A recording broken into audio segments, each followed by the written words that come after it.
हाँ students, good afternoon everyone's. बेटा last class में फर्स्ट ऑर्डर रिएक्शन के लिए हमने समाकलित वेग समीकरण निकाल लिया था, ठीक है। उसकी दो तीन अलग अलग फॉर्म्स निकाली थी।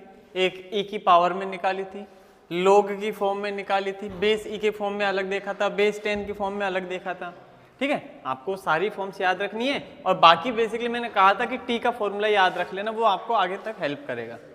यहीं तक निकाला था, ठीक है। तो हम बात कर रहे थे समाकलित वेग समीकरणों की, समाकलित वेग समीकरण, और इसमें हम पहुंच गए थे, इसकी इक्वेशन पढ़ ली थी। बता सकते हो बेटा इसमें एक टी का फॉर्मूला निकाला था हमने, क्या निकल के आया था? टी का फॉर्मूला क्या निकल के आया था?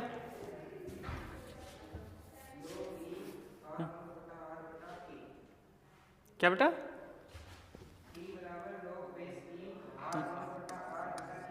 log base e R naught upon R upon में के, है ना। अब बेस ई को मैं बेस 10 में चेंज कर रहा हूं तो 2.303 अपॉन के ऐसा लिख दूं क्या? एक ही बात है, सही है क्या? देख लेना, कोई दिक्कत लगे तो, है ना। आप चाहे बेस ई लिखोगे तो इसको हटा देना और बेस 10 लिखो तो 2.303 लिख देंगे साथ में, कोई इश्यू नहीं है ना, ठीक है। ये इक्वेशन निकल गई थी। ये इसकी बात मैं इसलिए कर रहा हूँ बेटा क्योंकि आपको चाहिए कि अभी रेट इक्वेशन के लिए अर्धायुकाल, भाई फर्स्ट ऑर्डर के लिए, है ना। तो अर्धायुकाल कैसे निकालेंगे, तो उसके लिए टाइम के फॉर्मूला ही तो चाहिएगा आपको। अर्धायुकाल के लिए एग्जैक्टली टी निकालना चाह रहे हो आप टाइम, तो टाइम के लिए फॉर्मूला आपको ये देखना पड़ेगा ना। तो ये फर्स्ट ऑर्डर के लिए जो इक्वेशन आई थी वो इक्वेशन ये थी जिसमें हम टाइम डायरेक्टली कैलकुलेट कर सकते हैं। बाकी तो आप मर्जी है जैसे फॉर्मूला बना लो, कोई इशू नहीं था उसका ना, ठीक है। तो अब हम बात करेंगे इसके अर्धायुकाल की। आप हेडिंग डाल लो। अब प्रथम कोटि अभिक्रिया में चल रहा है ये, हेडिंग डाल रखी है आपने, प्रथम कोटि अभिक्रिया, उसी में पढ़ रहे उसका अर्धायुकाल। अर्धायुकाल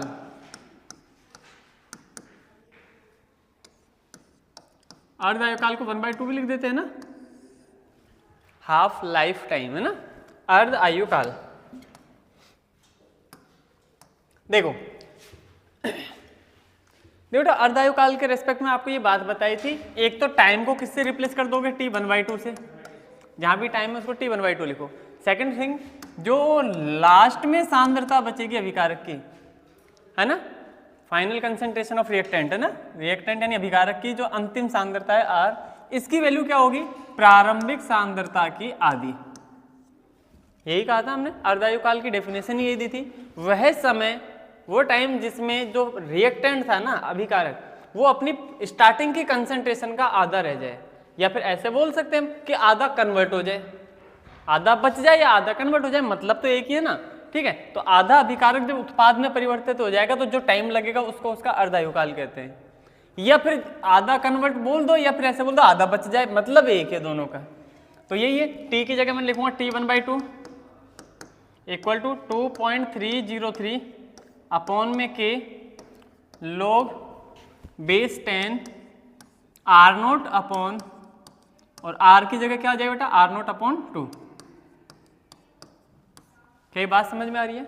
आर नोट से आर नोट कैंसिल हो जाएगा, 2 ऊपर चला जाएगा, क्या हो जाएगा? 2.303 log बेस 10 और 2 बच गया, है ना। तो log 2 की वैल्यू कितनी होती है बेटा? log 2 की वैल्यू कितनी होती है? लिखवा रखे ना 10 तक, याद क्यों नहीं की? अरे याद क्यों नहीं करी भाई? लिखवा इसलिए थोड़ी लिखवाई वो देखने के लिए। log 10 की वैल्यू कितनी होती है? 3010। इनका मल्टीप्लाई करो आपस में,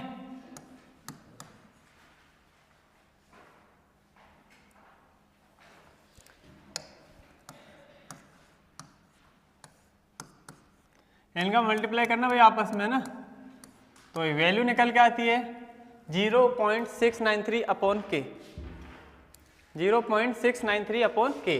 तो आपसे बात की जाए कि प्रथम कोटि अभिक्रिया के लिए अर्धायुकाल का फॉर्मूला क्या होगा, तो प्रथम कोटि अर्धायुकाल का फॉर्मूला है 0.693 डिवाइडेड बाय के, ठीक है। इसका मतलब क्या है? अभिकारक की सांद्रता से प्रथम कोटि अभिक्रिया में अर्धायुकाल का कोई लेना देना नहीं है। इसका मतलब समझ में आ रहा है क्या कह रहा हूँ? तो ध्यान से सुनना बेटा। मैं ये कह रहा हूँ कि अर्ध आयुकाल की बात कर रहा हूँ, तो जब प्रथम कोटि अभिक्रिया की बात करेंगे ना, इसमें आर की वैल्यू कहीं दिख रही है क्या तुम्हें? नहीं है ना। जीरो ऑर्डर के लिए क्या आया था बेटा? टी हाफ बता सकते हो क्या आप? जीरो ऑर्डर के लिए टी हाफ निकाला था ना, वहां भी कितना आया था बताओ? जीरो ऑर्डर के लिए टी हाफ कितना आया था बताओ? कुछ याद नहीं करते बेटा तुम, ऐसे काम चलेगा? जीरो ऑर्डर के लिए अर्ध आयुकाल कितना आया था? R naught upon 2k। और क्या निकल गया था बेटा? आर नोट अपॉन प्रारंभिक सांद्रता के समानुपाती और k के व्युत्क्रमानुपाती। सही है क्या? ठीक है, यानी हमने कहा था प्रथम जब शून्य कोटि अभिक्रिया, ये तो क्या है, इसका अर्धायुकाल होता है वो प्रारंभिक सांद्रता के समानुपाती होता है। प्रारंभिक सांद्रता आप बढ़ाओगे ना तो अर्धायुकाल का समय भी बढ़ेगा, प्रारंभिक सांद्रता को कम कर दो अर्धायुकाल का समय भी घट जाएगा। समझ गए ना? ये शून्य कोटि में था, पर प्रथम कोटि में ऐसा नहीं है। आप सांद्रता कुछ भी ले लो, कोई फर्क नहीं पड़ रहा टी हाफ पर, सांद्रता से इंडिपेंडेंट है ना, आर पर डिपेंड ही नहीं कर रहा। प्रारंभिक सांद्रता आधी करो, डबल करो, 5 गुना करो, 10 गुना करो, टी हाफ वही रहेगा सेम। सांद्रता का इस पर कोई प्रभाव नहीं पड़ता है। कई बार पूछता है कि किसी अभिक्रिया में, ठीक है, सांद्रता को 2 गुना करने पर उसके अर्धायुकाल में कोई परिवर्तन नहीं होता है, तो ये किस अभिक्रिया की कोटि का उदाहरण है? तो प्रथम कोटि में ही होगी। प्रथम कोटि अभिक्रिया में प्रारंभिक सांद्रता का अभिकारक के अभिक्रिया के अर्धायुकाल पर कोई प्रभाव नहीं पड़ता है। ठीक है, यहाँ तक की चीजें समझ में आ गई? पहले इतना लिखो फिर लिखवाता हूँ आगे।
हो गया?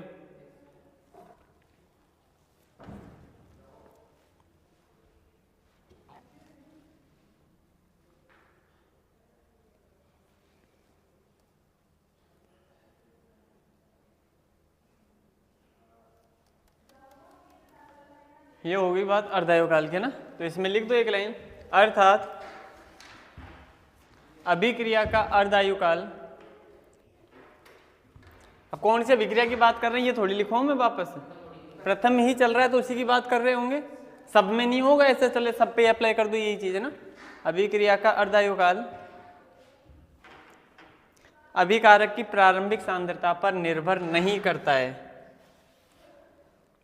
अभिकारक की प्रारंभिक सांद्रता पर निर्भर नहीं करता है।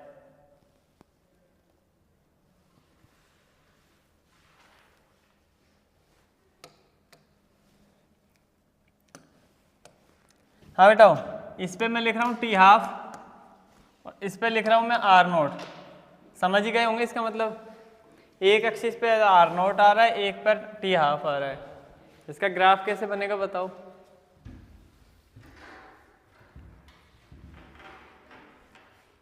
टी हाफ का और आर नोट का ग्राफ कैसे बनेगा?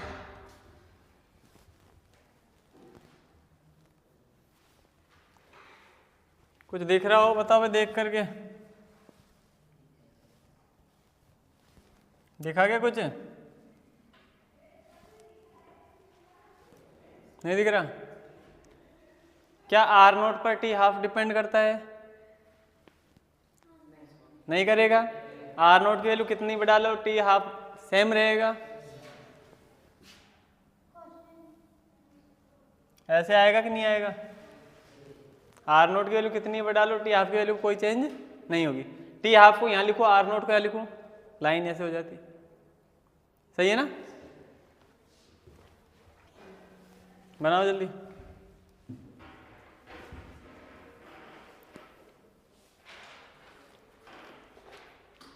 नियत रखना है तो बिल्कुल कांस्टेंट रख दो उसको।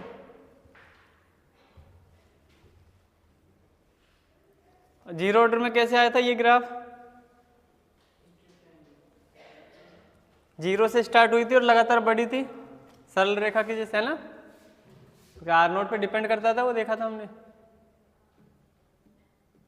हो गया? ये हो गया अर्धायुकाल। लिखो पूर्ण आयुकाल। पूर्ण आयुकाल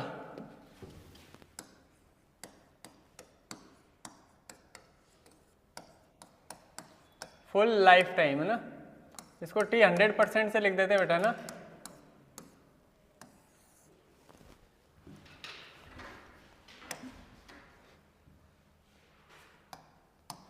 हाँ देखो, पूर्ण आयुकाल की बात करें, इसका मतलब टाइम जो होगा उसको तो टी 100% कर दूंगा। सही बात है। अभिकारक की सांद्रता कितनी बचेगी जल्दी बताओ? 0। पूर्ण का मतलब क्या है? पूरा का पूरा अभिकारक चेंज हो गया। अभिकारक की जो सांद्रता बचेगी वो 0 रहनी चाहिए। ठीक है। टी का फॉर्मूला क्या पढ़ा था हमने? T equal to 2.303 upon k log base 10 R naught upon R. Formula ध्यान रखना। ठीक, वैल्यू पुट करो इसमें। T 100% 2.303 upon k log base 10। R naught की वैल्यू कितनी है पता नहीं, वो तो आर नोट ही रहेगी। आर जो बच रहा है लास्ट में वो कितना आएगा? समथिंग अपॉन 0 कितना आएगा? हाँ बेटा, समथिंग अपॉन 0 कुछ आ रहा है ना? कितना होता है? अरे 0 का किसी में डिवाइड करते हैं इनफाइनाइट ही आता है। समथिंग अपॉन 0 इनफाइनाइट रहेगा। लॉग इन्फिनिट वैल्यू पूरी इन्फिनिटी जाएगी। कंप्लीट कोई भी मल्टीप्लाई हो कुछ भी मतलब नहीं है। पूरी वैल्यू क्या निकल गई? इनफाइनाइट। इसका मतलब क्या है? अभिक्रिया को पूरा होने में कितना समय लगा? अनंत समय। अनंत समय का मतलब ये है कि प्रथम कोटि की जो अभिक्रिया होती है वो कभी पूर्ण नहीं होती। समझ में आ रही है बात? प्रथम कोटि की अभिक्रियाएं कभी भी पूर्ण नहीं होती। लेकिन जब शून्य कोटि की बात करी थी तो उसमें नहीं था ऐसा, वो पूरी हो रही थी। देखो उसमें क्या निकल के आया था पूर्ण आयुकाल उसका। शून्य कोटि में देखो पूर्ण आयुकाल निकाला था, फॉर्मूला देखो उसका, आर नोट बाय के। ठीक है भाई, 2k का 2 हट गया था और तो क्या ही था उसमें, आधे में आधे रह गया था उसमें ना। ठीक है, पर प्रथम कोटि की अभिक्रियाएं कभी भी पूर्ण नहीं होती। क्लियर है क्या बात? छापो इसको।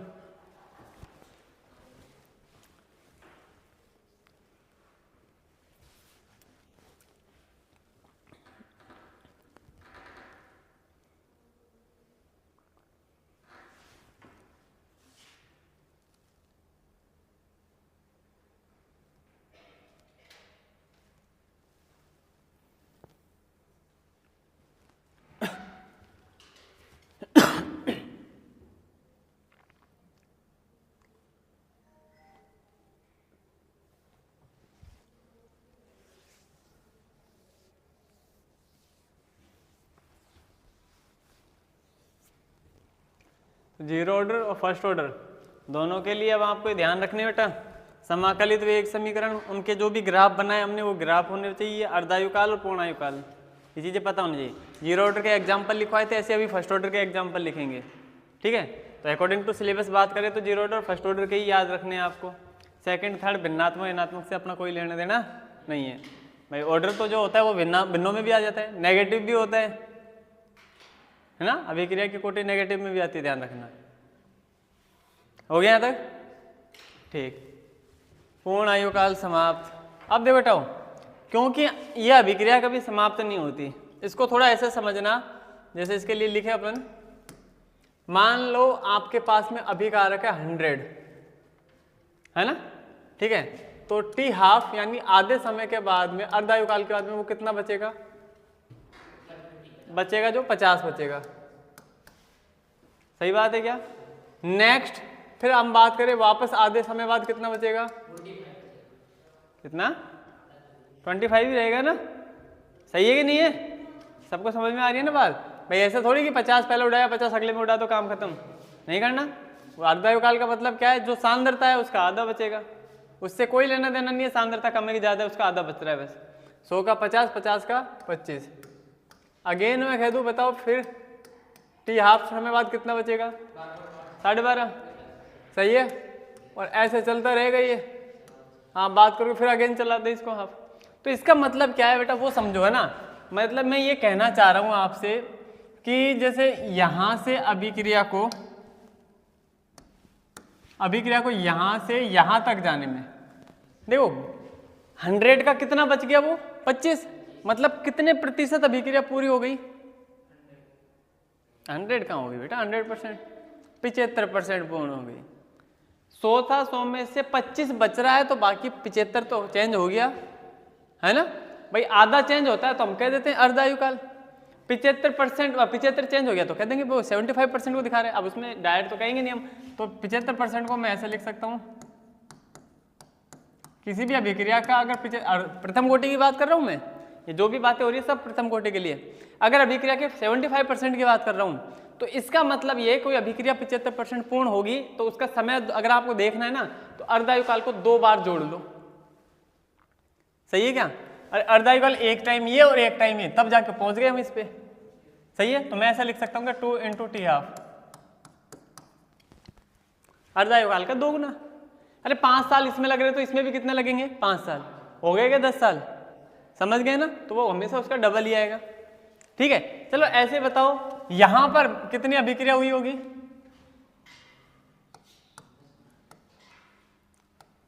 87.5 लिख दूं क्या? है ना? 87.5%, 12 12.5 बच रहा है, तो इसका मतलब यही है। इसमें कितना हुआ? तो आप कहोगे सर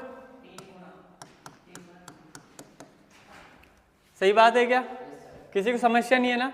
और ऐसे ही सुनो अब, क्योंकि पूरा नहीं निकालेंगे हम। अगर मैं बात करूँ ना, क्योंकि 100% तो पूर्ण होती नहीं है, लेकिन 99.9% तक की अगर हम बात करें तो यही प्रोसेस आप 10 बार रिपीट कर दो। सांद्रता कितनी भी हो उससे कोई लेना देना नहीं है, सांद्रता कितनी भी हो। तो अगर मैं इसी प्रोसेस को 10 बार रिपीट कर दूंगा ना तो वो अभिक्रिया लगभग 99.99% के अप्रोक्स पूर्ण हो जाती है।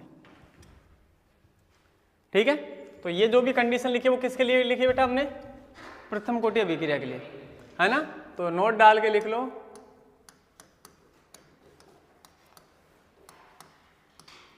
केवल प्रथम कोटि अभिक्रिया के लिए।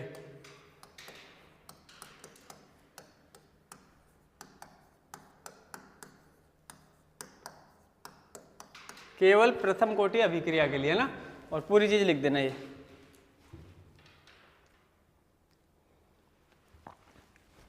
प्रथम कोटि अभिक्रिया के लिए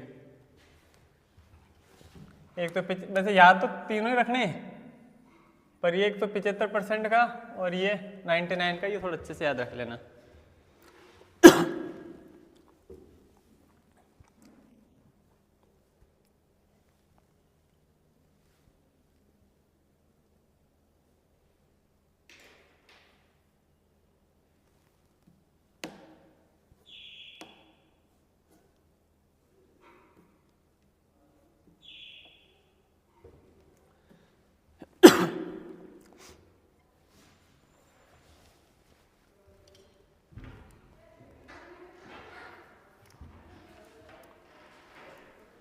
हो गया?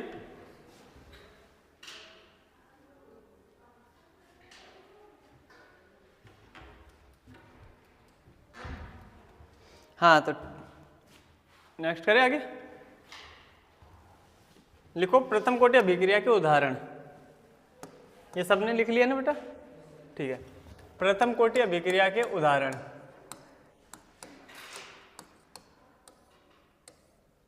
उदाहरण डायरेक्टली याद रखने बेटा, पहले बता दिया था, देख के पता नहीं चलता।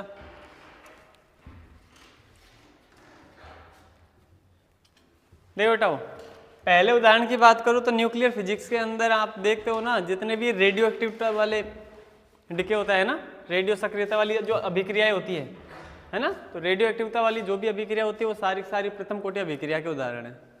ठीक है, अब उसमें आपने देखा होगा, कई सारी फिजिक्स में पढ़ ली होगी, है ना, उसमें जितना भी डिके हो रहा है, जैसे आपने यूरेनियम का अपघटित रिएक्शन कराई होगी, तो उससे क्या क्या बना आपको पता होगा सारी चीज़ें ना, वो रिएक्शन नहीं करवा रहा मैं एग्जैक्टली यहाँ।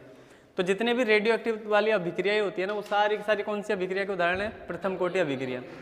रेडियो एक्टिव अभिक्रियाएं जो भी होंगी सारी प्रथम कोटि अभिक्रिया के उदाहरण है, कोई सी भी ले लो XYZ। समझ में आ गई? तो लिखो पहला एग्जाम्पल, नाभिकीय भौतिकी में रेडियो एक्टिवता क्षय की अभिक्रियाएं। रेडियो एक्टिवता क्षय की अभिक्रिया, क्षय मतलब वो टूटता है, अपघटित होता है जो ना, रेडियो एक्टिवता क्षय की अभिक्रिया है।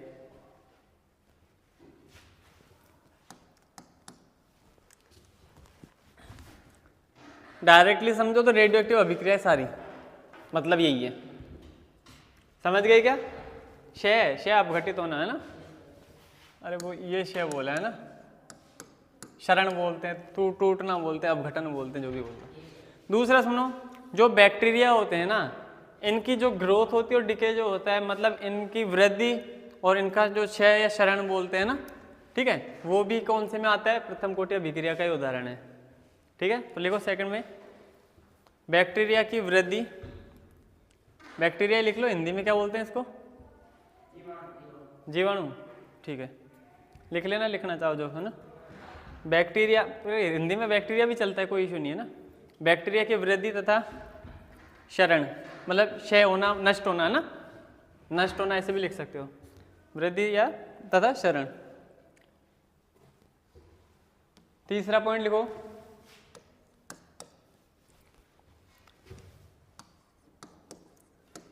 शर्करा का अपघटन। शर्करा का अपघटन इंपॉर्टेंट एग्जाम्पल है, शर्करा का अपघटन। शर्करा का फॉर्मूला बताओ, इसकी रिएक्शन भी लिखनी है। शर्करा का फॉर्मूला बताओ, C12H22O11। ठीक है, हाइड्रोलिसिस होता है इसका, मतलब जलीय अपघटन होता है बेटा, अम्लीय माध्यम में होता है, ये भी ध्यान रख लेना। होता क्या है, C12H22O11 होता है, ये एक ग्लूकोज में और एक फ्रक्टोज में टूटता है, एक ग्लूकोज में और एक फ्रक्टोज में। जो शर्करा होती है इसको केन शुगर भी बोल लेते हैं बेटा ना। ठीक है, शर्करा जो होती है ये एक ग्लूकोज में C6H12O6, सिमिलर दूसरा भी ऐसे ही बनेगा C6, फॉर्मूला तो एक ही रहता है इसका, पर एक ग्लूकोज होता है और एक होता है फ्रक्टोज, दो मॉलिक्यूल्स में टूट जाते हैं। ये जो अपघटन वाली अभिक्रिया, ये भी प्रथम कोटि अभिक्रिया का उदाहरण है। लिखो अभिक्रिया,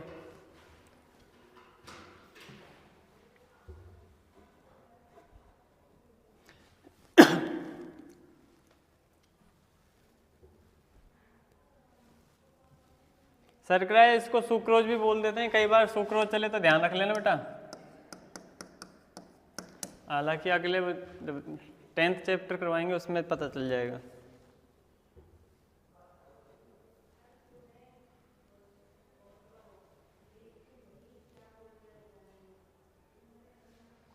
हो गया?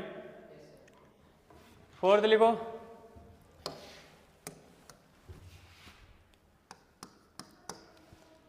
एस्टर का अम्लीय जल अपघटन। एस्टर का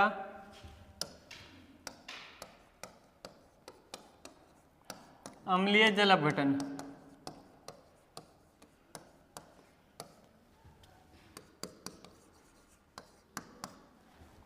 एस्टर का अम्लीय जल अपघटन। देखो भाई, एस्टर की बात करें, एस्टर क्या होता है? COO, यही होता है ना। बाकी अब आपकी मर्जी, जो लिखना चाहो लिख दो, जैसे मैं लिख दूँ इसमें C2H5 इधर, C2H5 CH3 भी लिख सकते थे, वो आपकी इच्छा है ना। एथिल जोड़ दिया मैंने, कोई परेशानी नहीं है ना किसी को। अच्छा, इधर भी CH3 जोड़ देते, इधर CH3 जोड़ देता हूँ, लो दो कार्बन हो गए, इधर भी दो उधर भी दो, है ना।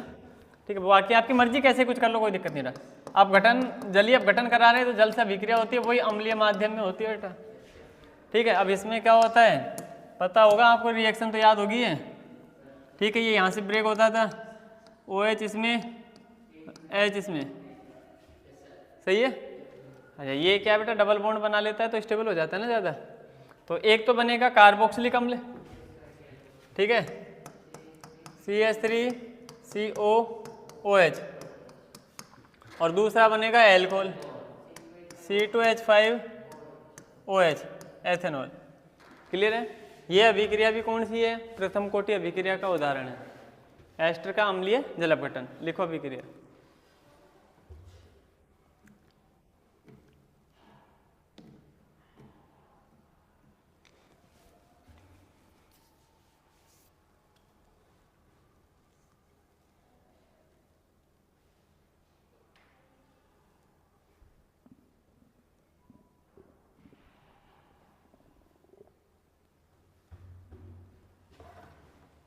हो गया क्या।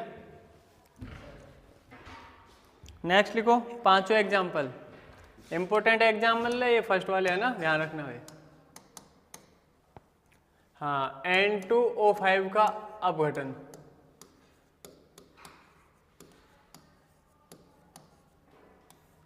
N2O5 का अपघटन, N2O5 का अपघटन। बेटा अभिक्रिया ध्यान रखना, देखने में अलग लगती है, सुनना ध्यान से। N2O5 जो होते हैं ना, इसके ध्यान रखना 2 मोल काम में आते हैं तो दिखने में लगता है सेकंड ऑर्डर रिएक्शन का एग्जाम्पल है ये, द्वितीय कोटि अभिक्रिया का 2 दिख जाता है इसलिए, है ना। लेकिन होता फर्स्ट ऑर्डर का ये रिएक्शन है। इसमें 2 स्टेप्स में अभिक्रिया होती है, एक की स्टेप स्लो होती है, एक फास्ट होती है। और आपको पता है जिस अभिक्रिया में जो स्लो स्टेप होती है ना, वही RDS का काम करती है, रेट डिटरमाइनिंग स्टेप का काम करती है। वेग निर्धारक पद वही होता है जो स्लो अभिक्रिया होती है, धीमी अभिक्रिया होती है। बहुत ज़्यादा फास्ट होगी, क्योंकि स्टार्टिंग में मैंने एग्जाम्पल में बताया था बहुत ज़्यादा फास्ट में कैलकुलेट नहीं कर पाते हम, तो उससे वेग का कहाँ से निर्धारण होगा, वेग की बात ही नहीं करनी उसमें तो, है ना। तो जो अभिक्रिया स्लो होती है वही क्या करती है, वेग को निर्धारित करती है। तो ये 2 स्टेप्स में होती है, उनमें से एक ही स्टेप होती है जिसमें एक मोलिक्यूल टूटता है, ठीक है। बाकी अभिक्रिया में क्या होता है बेटा, NO2 बनता है। क्या बनता है भाई, NO2। अब 2 है तो 2 ही बनेंगे, 2 क्यों, 2 × 2 4 है, तो 4 बनेंगे। नाइट्रोजन 4 है ना यहाँ, तो 4 तो ये बन गई। तो बाकी दिख रहा होगा हाइड्रोजन कितनी, 4 दूनी 8 और यहाँ 10 है, तो एक ऑक्सीजन अलग हो जाएगी, ठीक है। इसको कहते हैं N2O5 का अपघटन, प्रथम कोटि अभिक्रिया का उदाहरण है। याद रखने वाली बात है ये ना, ठीक है, कि प्रथम कोटि में आता है, द्वितीय कोटि अभिक्रिया का उदाहरण नहीं है। लिख दो फटाफट इसको भी।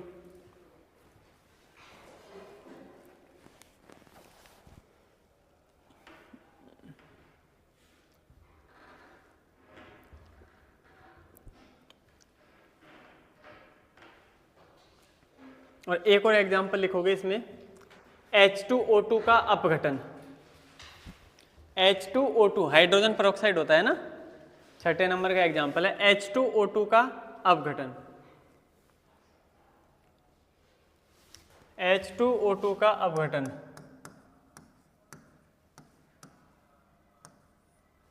बेटा H2O2 जो होता है ना, ये H2O बनाता है जल, इसमें से ऑक्सीजन बाहर निकलती है। सुनना ध्यान से, एक H2O2 होगा, इसमें से एक ऑक्सीजन का परमाणु बाहर निकल जाएगा, H2 बनेगा। ऐसे 2 ले लिए तो 2 तो H2 बन गए, और दोनों ऑक्सीजन आपस में जुड़ के क्या बना लेगी, O2 बना लेती है, ठीक है। इसमें भी दिखता 2 है, अभिक्रिया की कोटि 2 लगती है, पर होता प्रथम कोटि अभिक्रिया का उदाहरण है। लिख दो इसको भी, अभिक्रिया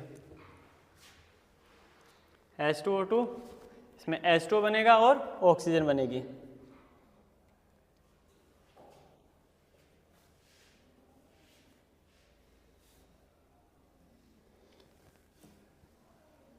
ठीक है भाई, ये हो गई प्रथम कोटि अभिक्रिया समाप्त, ठीक है। शून्य कोटि देख ली, प्रथम कोटि देख ली, दोनों के समाकलित वेग समीकरण याद रखने, दोनों के कुछ कुछ ग्राफ बनाए वो भी याद रखने। अर्धायुकाल दोनों का इम्पोर्टेंट है ना। इसके साथ ही पूर्ण आयुकाल भी हमें पता होना चाहिए, और एग्जाम्पल जो लिखवाए वो पता होने चाहिए कि कौन सी कोई सा भी एग्जाम्पल आ जाए कौन सी कोटि अभिक्रिया का उदाहरण है, ठीक है। अब अगली हेडिंग डालोगे,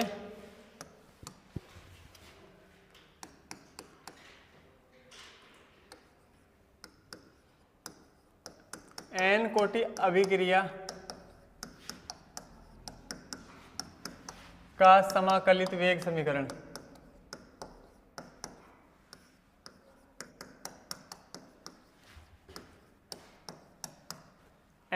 कोटि अभिक्रिया का समाकलित वेग समीकरण। n का जो मान है बेटा या तो 2 के बराबर या 2 से ज्यादा रहेगा। प्रथम कोटि तक तो हो गया। आप चाहे द्वितीय कोटि आए, चाहे तृतीय कोटि आए, चतुर्थ कोटि आए, कोई सी भी आए,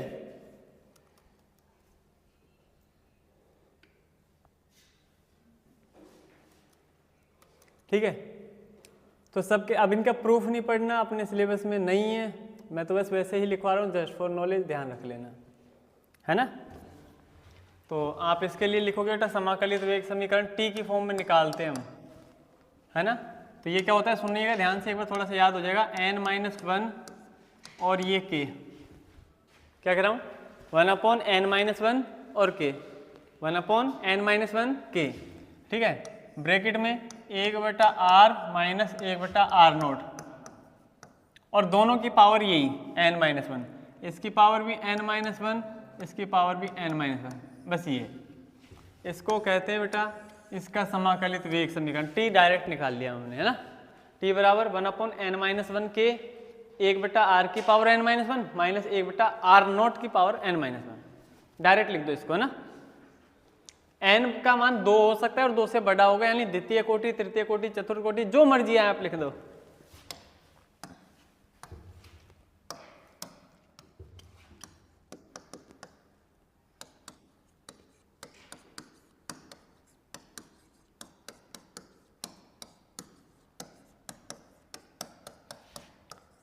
अगर मैं द्वितीय कोटि की बात करूं तो n का मान कितना रखोगे, 2 रखोगे। 2 रख के देखो इसमें, तो t बराबर कितना आएगा बेटा, 1/2 माइनस 1 तो हो गया 1, तो k बचेगा डायरेक्ट, सही है क्या। और 2 माइनस 1 हो गया तो 1 बचेगा, 1/r माइनस 1/r0। और अगर तृतीय कोटि की बात करूंगा तो अब सबके लिए निकल जाएगा इसी से। तृतीय कोटि के लिए n बराबर कितना हो जाएगा, 3, सही है। t बराबर क्या निकल के आएगा, 1/, तो 2k हो जाएगा, और ये हो जाएगा 1/3 माइनस 1 स्क्वायर, समझ गए होंगे, लिख दो। बाकी आगे क्या करना है, लिस्ट थोड़ी बनानी है अपन को, है ना। बेसिक ध्यान रखना, बाकी एग्जाम्पल उसी से हो जाएंगे ना।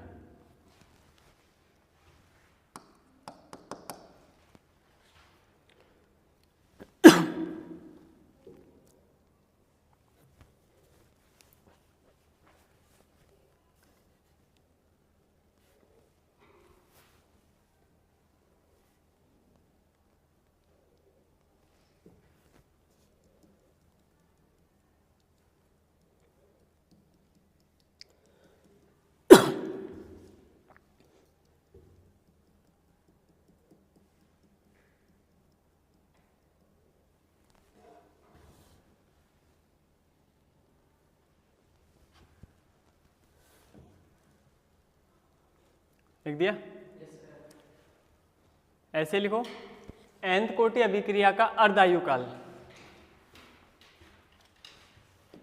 nth कोटि अभिक्रिया का अर्धायुकाल, है ना।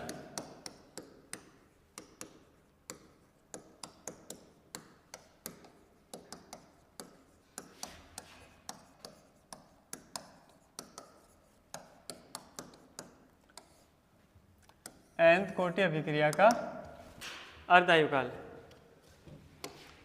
देखो बेटा, अर्धायुकाल निकालना है मतलब टाइम निकालना है, t½ है ना। सुनिएगा ध्यान से, 2 इसकी पावर आएगी n-1, ये साथ में चल रहा है हमेशा, इस पूरे में से 1 माइनस किया, ठीक है, डिवाइडेड बाय n-1, और जो k आएगा वो k, और r0 की पावर n-1, ये होता है इसका फॉर्मूला, ठीक है। अब ये फॉर्मूला डायरेक्ट याद रखना है, प्रूफ है नहीं, इसलिए मैं करवा भी नहीं रखा। आपका मतलब फालतू इतना लंबा पूरा प्रूफ करेंगे ना, ठीक है। तो nth कोटि अभिक्रिया का अर्धायुकाल की बात करोगे तो 2 की पावर n-1, इसमें से पूरे में से -1 करेंगे, अपॉन में n-1 के r0 की पावर n-1 लिख दो।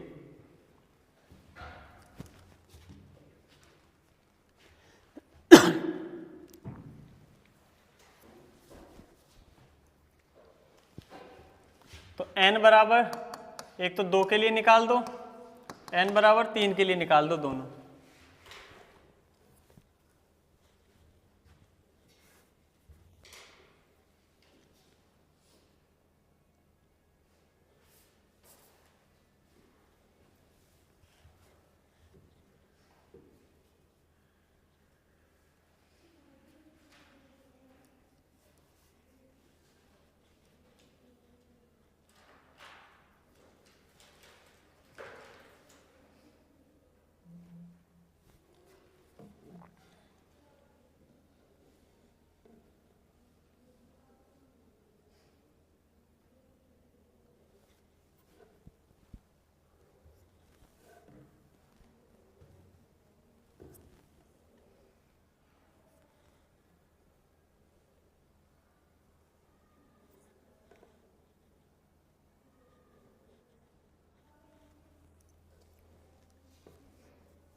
हो गया।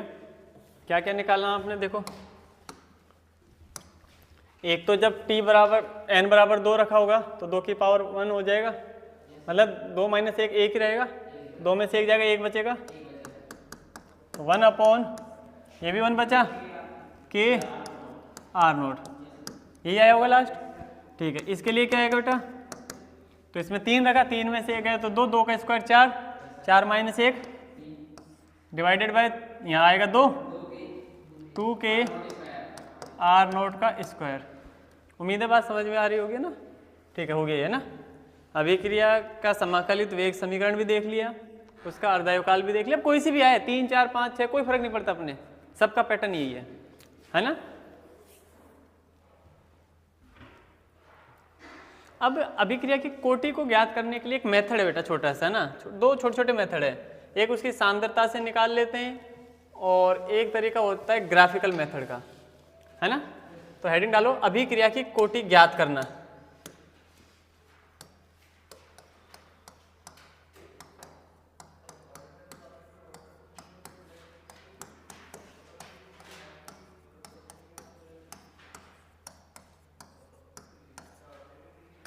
अभिक्रिया की कोटि ज्ञात करना।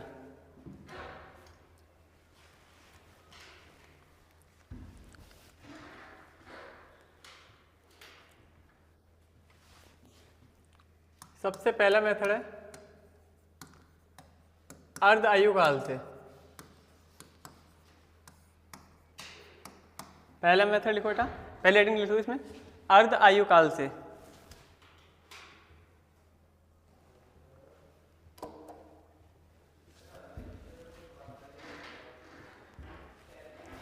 ठीक है, थोड़ा सा इसमें चेंज है, देखो अर्धायुकाल में क्या होता है बेटा ना, नॉर्मली किसी विक्रिया के लिए आप जब अर्धायुकाल की बात करोगे ना, ठीक है, वो प्रोपोर्शनल होगा आर नोट जो सांद्रता है उसकी पावर, अभी तक लिखे आ रहे थे हम n माइनस 1, पर यहां मैं लिख रहा हूं 1 माइनस एन के, ध्यान रखना इसको।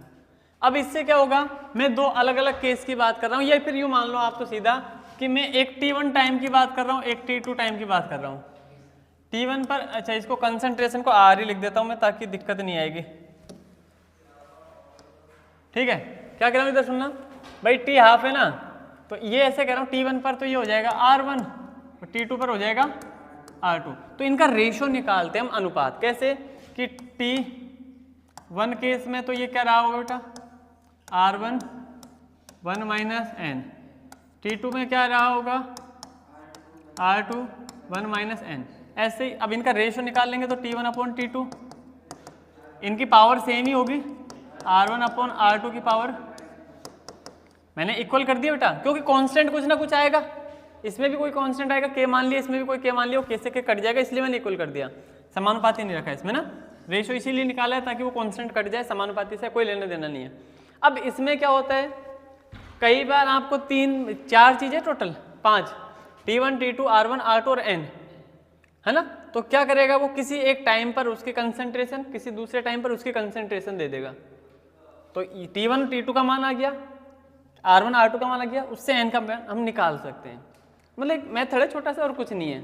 ठीक है, बात समझ में आ रही है ना। क्या कहा मैंने कि आपको दो अलग अलग टाइम पर उसकी कंसंट्रेशन दे देगा। ठीक है, तो अलग अलग टाइम पर उसके कंसंट्रेशन से r1 r2 t1 t2 का मान आ जाएगा, ये सारे मान इसमें रखूंगा तो n का मान यहाँ से निकालने की कोशिश करेंगे हम। एक तरीका ये है, एग्जाम में कोई क्वेश्चन नहीं आएगा, बस जस्ट फॉर नॉलेज बता रहा हूँ। ठीक है, लिख दो इसमें ऐसे कैसे 1 माइनस एन लिखना है इसको ना।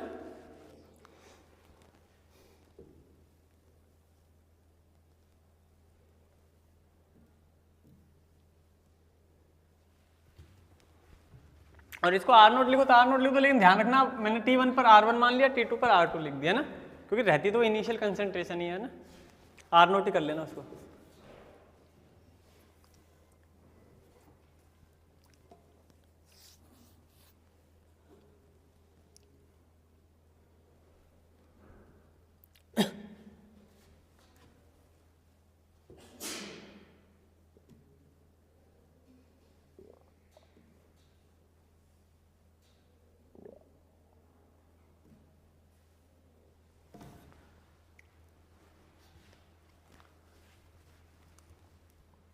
हो गया। दूसरा मेथड लिखो, ग्राफीय विधि, ग्राफिकल मेथड है ना।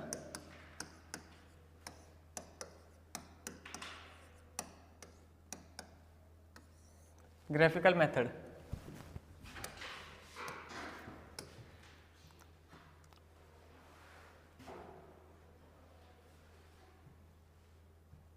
देखो हटाओ, zero order, first order, second order, third order, तीनों के लिए अलग अलग ग्राफ बना रहा हूँ। जैसा ग्राफ मिल जाए उसके हिसाब से हम पहचान जाएंगे क्या है। एग्जैक्टली हम है ना सांद्रता और समय इनके बीच का ग्राफ देख रहे हैं, ठीक है।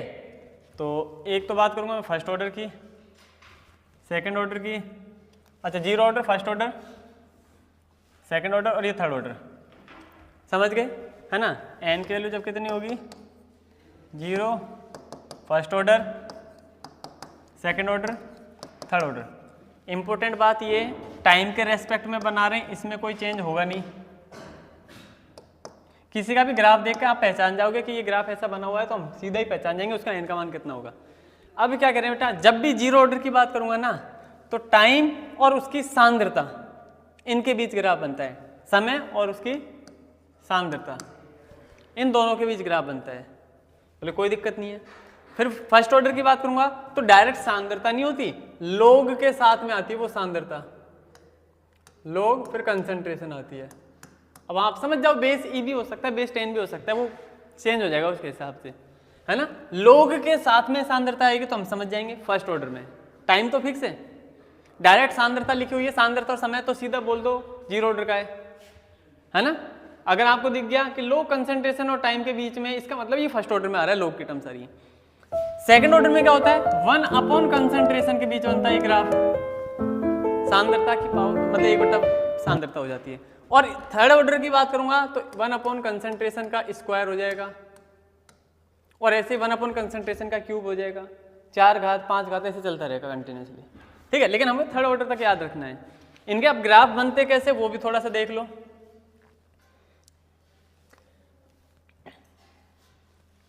हाँ भाई देखो, पता है ना इसके जीरो ऑर्डर में तो क्या हुआ था, सांद्रता अधिकतम होती है और वहां से धीरे धीरे डिक्रीज होना स्टार्ट होती है, सही है ना, ठीक है।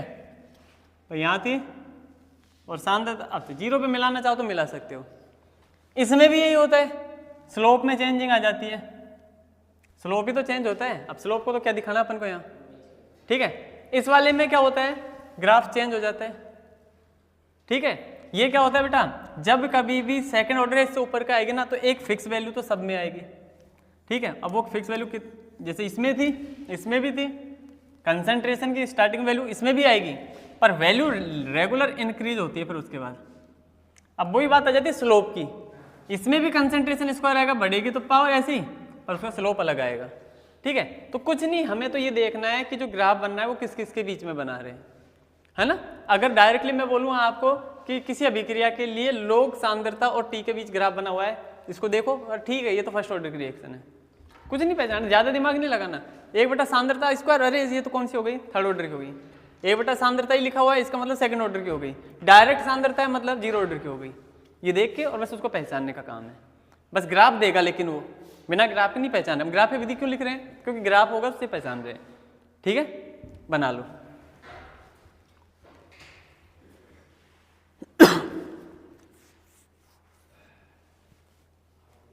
ये लाइन लिखने का लिख देना, सांद्रता तथा समय के मध्य ग्राफ, और नहीं लिखो तो भी कोई दिक्कत नहीं है।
फर्स्ट चैप्टर का नाम क्या है बेटा?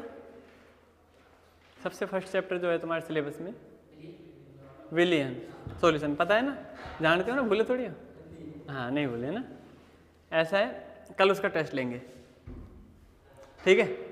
छुट्टी नहीं करेगा कोई भी, छुट्टी करने पर जुर्माना लगाया जाएगा उसके ना, जुर्माना में 50 डंडे पड़ेंगे उसके, ठीक है? आओगे बेटा, टेस्ट दोगे, ठीक है? सॉल्यूशन वाला चैप्टर है, इसका टेस्ट है कल, विलियन फर्स्ट नंबर का, ठीक है? अच्छे से पढ़ के आना, पूरा रिवाइज कर लेना, आज का काफ़ी टाइम और कोई लोड भी नहीं होगा आपके पास भाई, संडे भी नहीं है कि टेस्ट वेस्ट कुछ होगा ना, समझ गए ना? आराम से 3-1 घंटे पढ़ लोगे ना उस चैप्टर को तो पूरा रिवाइज हो जाएगा। हाँ क्या देख लेंगे यार, क्वेश्चन का क्या काम है, चैप्टर में से आएंगे जितने भी आएंगे, है ना? क्यों फालतू परेशान होते हो? समझ गए ना? सॉल्यूशन वाले चैप्टर को अच्छे से पढ़ के आओगे और सारे बच्चे आओगे पहले ना, छुट्टी कोई नहीं करेगा। क्या बात समझ में आ गई ना? ठीक है, नोट में स्पेशल बात ये लिखी हुई है, छुट्टी कोई नहीं करेगा। ओके ठीक है, तो चलिए आज की क्लास को हम यहीं समाप्त करते हैं, इसको आगे कंटिन्यू करेंगे नेक्स्ट क्लास में, है ना? ठीक है, थैंक यू।